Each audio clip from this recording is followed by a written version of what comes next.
This is Autoline Daily, reporting on all aspects of the global automotive industry.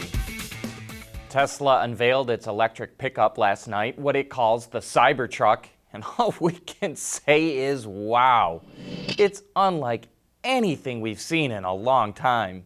Its origami styling of flat surfaces and hard brakes may have more to do with reducing tooling cost. We'll have more to say about that in a minute, but first, some specs. There will be 3 different propulsion offerings: a single motor rear drive, a dual motor all-wheel drive, and a tri-motor all-wheel drive that we guess will provide torque vectoring at the rear wheels. Elon Musk says the fastest version of the truck, the tri-motor, will accelerate from 0 to 60 miles an hour in a blindingly fast 2.9 seconds. It will deliver 500 miles of driving range, carry 3,500 pounds of payload, and tow a 14,000-pound trailer. The other versions have less range in towing and carrying capacity and are not as quick, but are all still impressive nonetheless.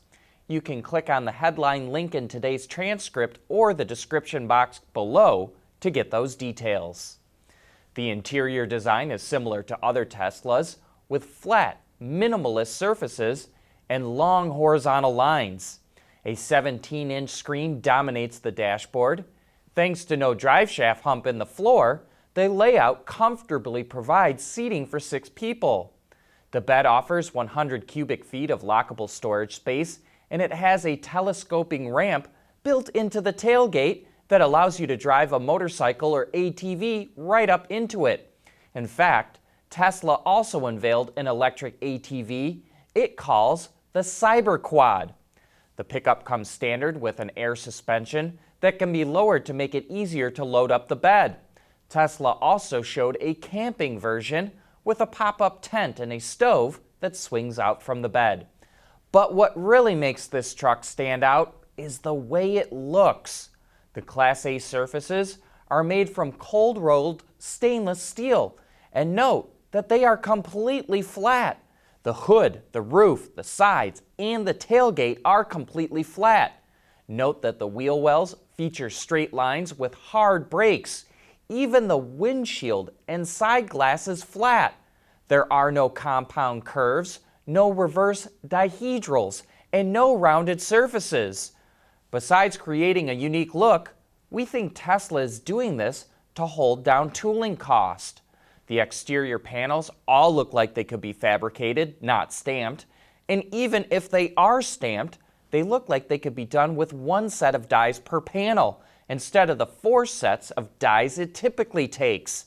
That could save tens of millions of dollars in tooling costs, maybe more, and it helps explain why Elon Musk says the base price will be just under 40 grand. And even though we're very impressed, that styling is still a bit wonky and is going to take some getting used to. So we want to know what you think. Is this something that you'd like to see in your driveway?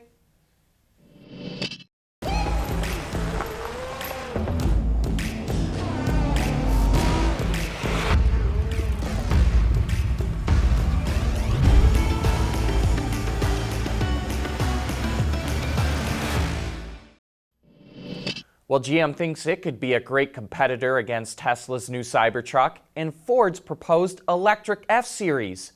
Both Tesla and Ford believe they can finish the race first against each other by getting an EV truck out first. And now GM wants a bid. The automaker is planning to build electric trucks at its Detroit Hamtramck plant, which should begin in the fall of 2021. After a strong demand for diesel-powered trucks, General Motors and Isuzu are now investing $175 million into a new engine plant in Brookville, Ohio. The 251,000 square foot facility is set to make engine blocks and heads for the Duramax engine, which powers the 2020 Chevrolet Silverado and GMC Sierra heavy-duty pickup trucks. GM plans to have construction finished by the end of next year. Lexus took the wraps off its first ever all-electric vehicle, the UX 300e, which is based on its UX compact crossover. It features a 54.3 kilowatt-hour lithium-ion battery pack, which provides a range of 400 kilometers or just under 250 miles. But that's based on the old NEDC test. It goes on sale in China and Europe next year and in 2021 in Japan. But interestingly, there's no mention of it coming to North America. The Insurance Institute for Highway Safety introduced its side impact crash test in 2003, and the safety agency says it's time for an update. It says the current ratings no longer helps consumers distinguish between vehicles, and there's no further room for improvement in the test.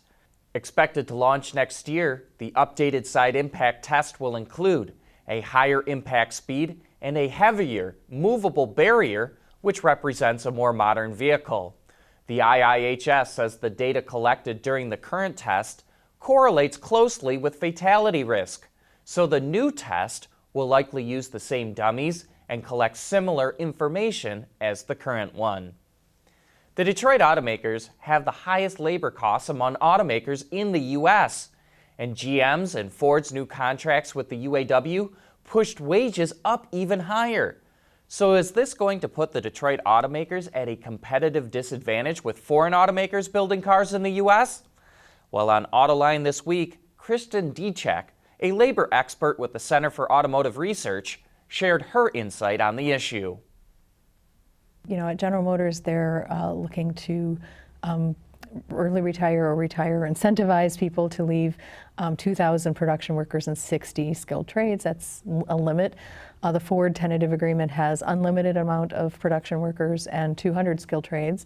If they can move those people along and replace them with new hires that come in at the bottom, then that can help blend their average hourly labor costs down. And their per vehicle cost is what really matters, not the hourly. You buy labor to make a vehicle. They've brought those costs down considerably since 2007. You know, if there's 2-3% raises in the costs per year, it's not going to be that significant. And two things that make up that gap with the internationals. One is there's very hefty profit sharing checks that roll into the hourly wage. So $63 an hour at General Motors. $5.81 of that is their profit sharing check from last year. So you bring that down, that's 58, and it's not so crazy when the internationals are at 50.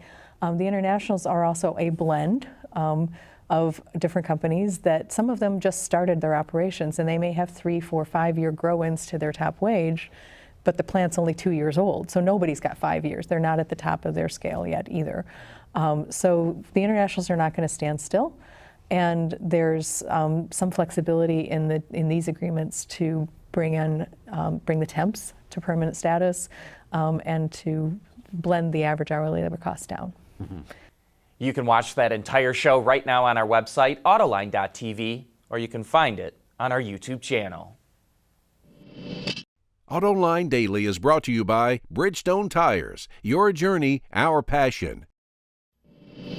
Yesterday, we reported the finalists for North American Car, Truck, and Utility of the Year awards and asked you to guess who will win each category. While looking through the comments, we came across this one from Kit Gerhardt, who says, "As far as the trucks, the Gladiator is certainly getting the attention, and it looks kind of cool, but the pricing is crazy. I don't know if the jury factors that in much, though." Kit goes on to ask, "John McElroy, are there specific guidelines you are supposed to use? And if so, is value one of them?" Well, we talked with John, and he says there are no specific guidelines for jurors to follow, but value is one of the things he considers. He says he wants to make sure the vehicle is a good value for the segment it fits into. For example, a $60,000 mid-engine sports car could be considered a good thing, while a $60,000 mid-size truck might not be. Hope that clears up your question, Kit. And while we're talking about the Car, Truck, and Utility of the Year finalists, let's talk about how all of you seem very confident in two of the winners. The Chevy Corvette and Jeep Gladiator are the clear favorites in your minds for Car and Truck of the Year. People seem less interested in Utility of the Year, but those that did vote voted in favor of the Lincoln Aviator. I'm with all of you on the first two, the C8 and the Gladiator, but I think the Kia Telluride will win utility. And if you'd like an idea of what the actual jurors will think, we'll have a couple of Autoline this week's dedicated to the awards that will go up in early January before the winners are announced. Okay, time to go into the Wayback Files of your brain again. Autoline viewer Rob wrote us to say that his wife was going through some old Elvis Presley records and asked him what car was on the cover of A Date with Elvis that came out around 1960. Rob notes, Elvis is turned around sitting in the front seat of a convertible car. Rob did try and Google the answer, but it said the car is a 1973 Stutz Blackhawk 3, which is clearly not right. We tried to Google it ourselves as well, and that returned a BMW 507 as the answer. While BMW found Elvis's exact 507 that he owned and did a complete restoration and an awesome restoration blog, it is also clearly not the car. We eventually did find the car on the cover, and the V-shape in the steering wheel was a big factor in helping us find it. But we'd like to give you all a chance to show us your automotive knowledge before we reveal the answer next week. Just leave your guess in the comments. But that's it for today. Thanks for watching, and have a great weekend.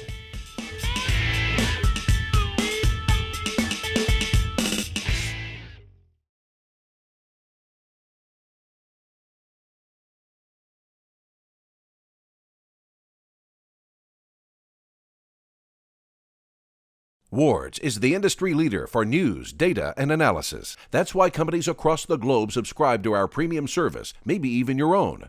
Log in for subscriber access now, check your company's intranet for details, and rely on wardsauto.com to keep you informed.